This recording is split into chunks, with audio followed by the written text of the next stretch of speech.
মাওলানা আনিস, আল্লাহ তার হায়াতের মধ্যে বরকত দান করেন।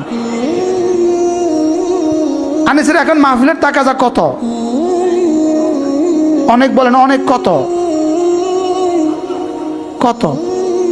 লোড নিতে পারছে না, এটা লোড নিতে পারতেছে না।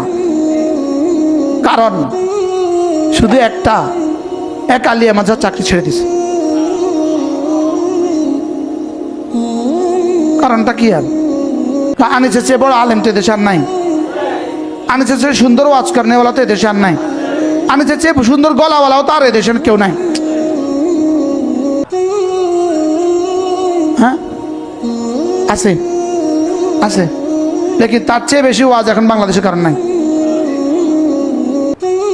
বিষয়টা কোন জায়গায়? আল্লাহর জন্য ছাড়ছে। বলেন, আল্লাহর জন্য কি করছে? আল্লাহর জন্য